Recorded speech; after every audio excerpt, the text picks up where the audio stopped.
주님께서 공생애를 시작하시면서 첫 번째 표적을 가나의 혼인집에서 물을 포도주로 변화시켰다는 데에는 여러 가지 의의가 있을 것입니다. 이의가 있을 것입니다. 그런데 그 가운데에서 무엇보다도 큰 의의는 썩어질 물이 썩지 않는 포도주로 질적으로 변화를 일으켰다는 데에 있습니다. 돌 항아리에 물을 가득 채웠습니다. 당연히 처음에는 신선하겠지요.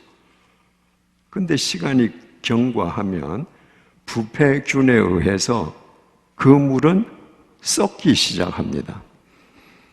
악취가 나지요. 그러면 사람들은 그 썩은 물을 버려버립니다. 물이 썩는다는 것은 물을 바라보는 제3자, 우리의 관점에서 표현하는 겁니다. 물의 입장에서는 썩는 것이 아니라 썩음을 당하는 것입니다. 여러분, 물이 썩고 싶겠습니까? 물이 썩고 싶지 않아도 신선한 물 그대로 있고 싶어도 부패균에 의해서 속절없이 물은 썩음을 당합니다. 그런데 썩음을 당하는 그 물이 썩음을 당하지 않는 포도주로 바뀌었습니다. 포도주는 썩음을 당하지 않을 뿐만 아니라 잘 보관하면 오래될수록 명품 포도주가 됩니다. 바로 이처럼 썩음을 당할 수밖에 없는 물이 썩음을 당하지 않는 포도주로 변화되었다는 데에 가나 혼인집의 첫 번째 표적의 의의가 있습니다. 이것이 바로 복음의 핵심입니다. 복음의 핵심은 썩음을 당해서 문드러질 수밖에 없는 우리가 썩음을 당하지 아니하신 예수 그리스도 안에서 썩음을 당하지 않는 생명의 구원을 얻는다는 것, 바로 이것이 복음입니다. 오늘 본문인 바울의 설교 역시 바로 이 주제입니다. 오늘 바울의 이 설교는 1차 전도 여행을 시작한 바울이 바나바와 함께 비시디아 안티옥에 이르러서 그곳 회당에서 행한 설교입니다. 바울의 이 설교가 특별히 중요한 데는 두 가지 이유가 있습니다. 오늘 이 설교가 성경 사도행전에 나타난 바울의 첫 번째 체계적인 설교입니다. 기승전결이 있는 체계적 첫 번째 설교입니다. 이 설교가 중요한 두 번째 이유가 또 있습니다. 1차 전도 여행을 시작한 바울과 바나바가 구브로 섬을 지나서 구브로 섬에서 복음을 전하고 버가로 갔습니다. 버가는 오늘날 터키 대륙의 서남쪽에 있는 항구 도시입니다. 그 항구에 도착한 바울이 희한하게도 대도시 버가에서 복음을 전하지 않았습니다. 오늘날 버가를 찾아가면 2000년 전 바울이 찾아갔던 옛 버가가 잘 발굴되어 있는데 얼마나 웅장하고 큰 도시인지 벌어진 입이 다물어지지 않습니다. 버가 주위에도 큰 도시들이 있었습니다. 그런데 바울은 그 도시들을 외면하고 멀리 떨어져 있는 비시디아 안티옥을 갔습니다. 비시디아 안티옥으로 가기 위해서는 고봉 해발 2000m에서 3000m에 이르는 타우루스 산맥을 넘어가야만 했습니다. 그 산맥이 얼마나 험하고 그 산맥에 얼마나 산적들이 많은지 바울이 나중에 고백할 때 내가 산적들의 위협을 당했다라고 고백한 것은 이 타우루스 산맥을 넘을 때였음이 분명합니다. 왜 바울이 가는 데마다 항상 눈에 보이는 도시에서 복음을 전했는데 버가에서만은 왜 멀리 떨어진 비시디아 안티옥을 찾아갔는가? 대다수의 주경학자들은 이때 바울이 버가에 도착해서 풍토병에 걸린 것으로 설명합니다. 버가는 저지대입니다. 그리고 고온 다습했습니다. 습기가 많았습니다. 저지대에 온도는 높고 습기가 많으니까 버가에는 옛날부터 온갖 풍토병이 만연했습니다. 그래서 버가에 도착한 바울이 풍토병에 걸린 것으로 간주됩니다. 풍토병에 걸린 바울이 야, 우리 전도 여행 그만하자. 집에 가자. 내 이 몸 좀 추스르고 다시 하자. 그러지 않았습니다. 버가에서 요양소를 찾아가지 않았습니다.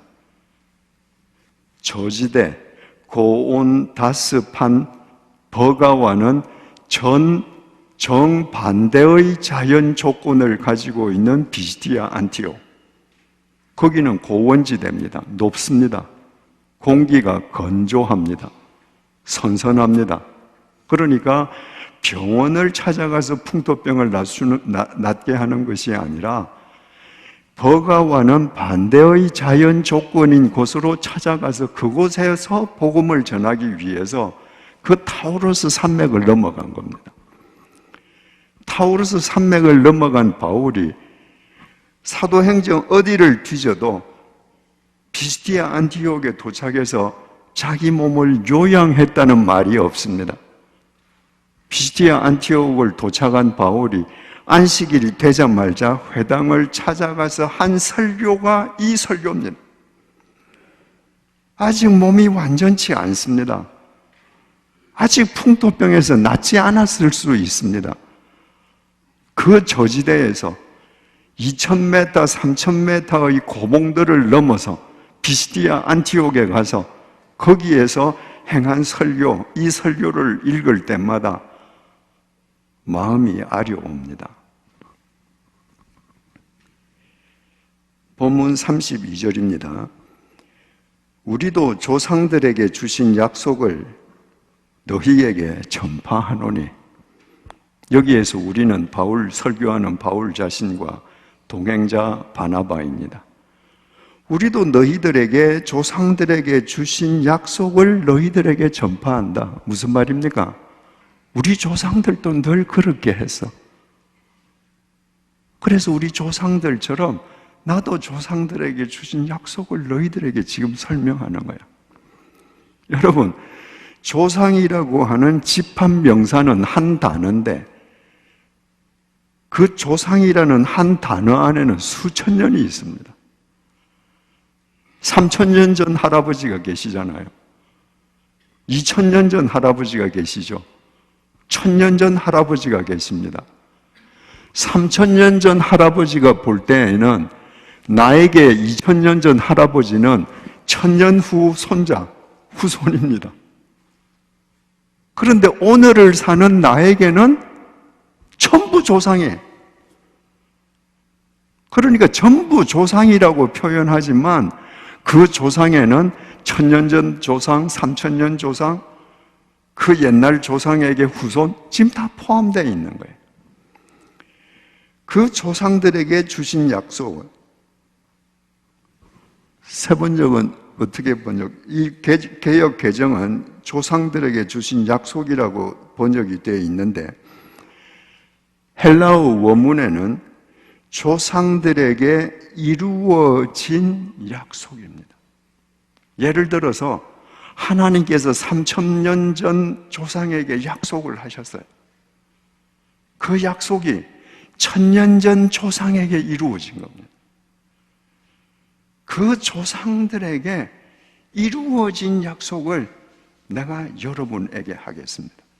근데 지금 바울 입장에서는 50년 전 사람도 조상이고 100년 전 사람도 죽은 사람은 조상이고 다 조상이에요.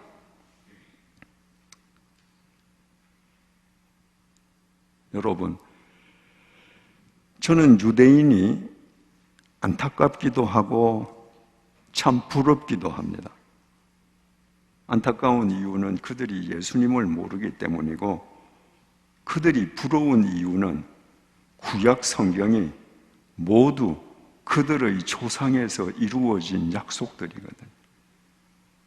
유대인들에게는 구약 성경이 전부 그들의 조상에게 주신 약속들입니다.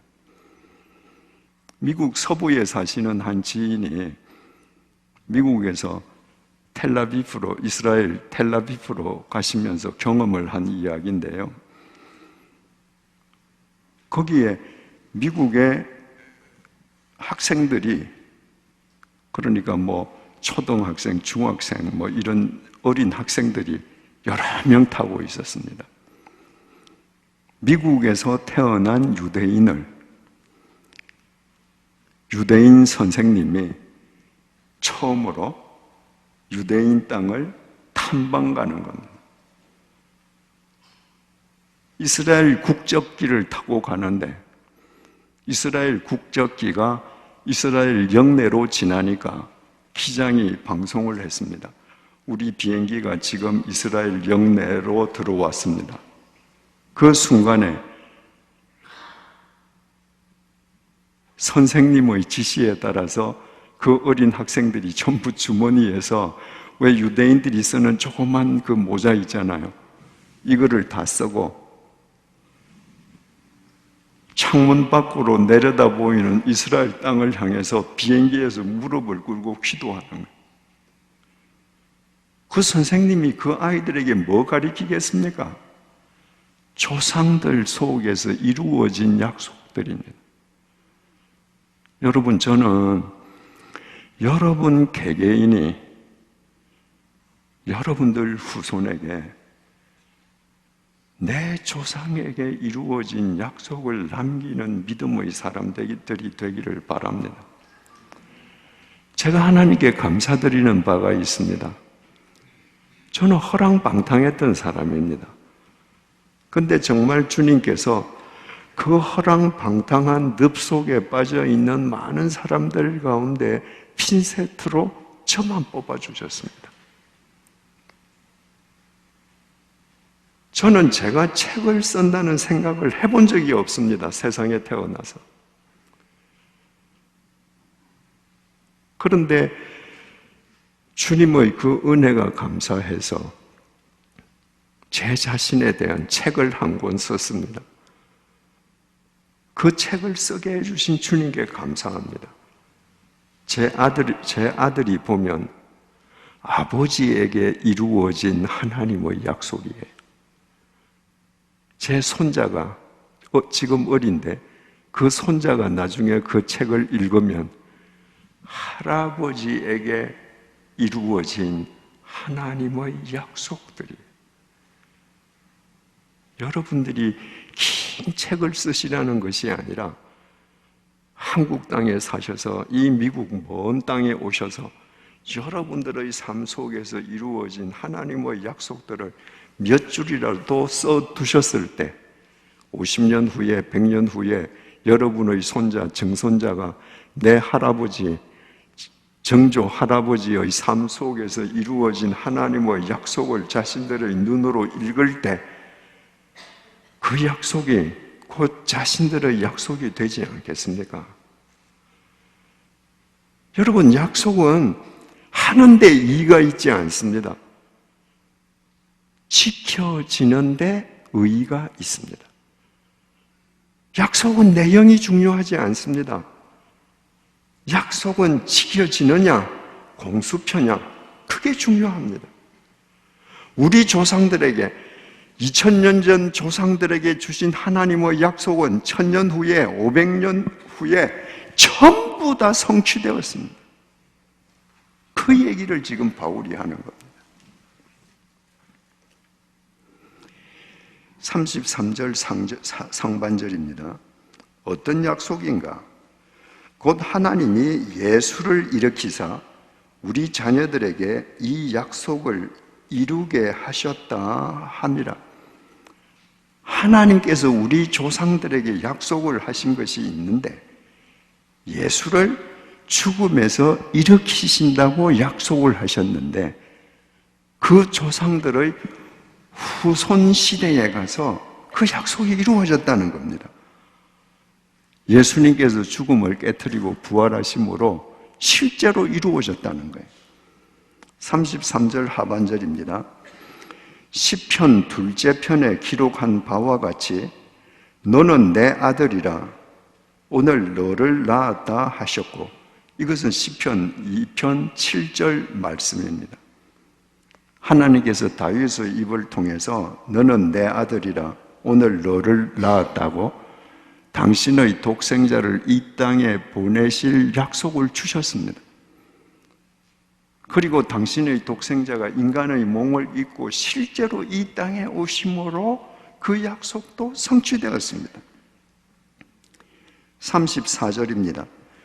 또 하나님께서 죽은 자 가운데서 그를 일으키사 다시 썩음을 당하지 않게 하실 것을 가르쳐 이르시되 내가 다윗의 거룩하고 미쁜 은사를 너희에게 주리라 하셨으며, 하나님께서 예수님을 이 땅에 보내시기 700년 전에 이사야 선지자를 통해서 이렇게 약속의 말씀을 주셨습니다. 너희는 귀를 기울이고 내게로 나와 들으라. 그리하면 너희의 영혼이 살리라. 내가 너희를 위하여 영원한 언약을 맺으리니 곧 다윗에게 허락한 확실한 은혜이니라. 다윗에게 허락한 확실한 은혜. 이 언약이 뭔가? 다윗의 후손을 통해서 인간을 구원해 주시겠다는 약속입니다. 그 약속은 다윗의 후손인 예수님께서 이 땅에 오셔서 인간의 제물이 되셨다가 죽음을 깨트리고 부활하심으로 성취되었습니다. 지금 이 말을 하면서 바울 사도가 중요한 것은 예수님께서 인간을 구원하시기 위한 십자가의 제물이 되셨다가 죽음을 깨트리고 부활하신 그 사실을 썩음을 당하지 않게 하실 것을 가르쳐 썩음을 당하지 않게 하셨다고 표현한 겁니다. 여러분, 이 세상에 있는 모든 것은 때가 되면 부패균에 의해서 썩는 것은 하나님께서 만든 자연의 법칙입니다. 다 썩음을 당합니다. 그런데 하나님께서 당신의 독생자가 인간을 구원하기 위한 제물로 십자가에 못 박혀서 죽임을 당하셨는데 당신의 독생자는 썩임을 당하는 자연의 법칙을 거스르게 하셨습니다. 예수님이 썩음을 당하시면 우리를 구원하실 수가 없습니다. 우리에게 영원한 생명을 주실 수가 없습니다. 하나님께서 예수님을 썩음을 당케 하지 않을 것이라고 약속하셨는데 실제로 십자가에 못 박혀 돌아가셨던 예수님께서 사흘째 되는 날 하나님에 의해 죽음을 깨트리고 부활하심으로 영원히 썩음을 당하지 아니하셨습니다.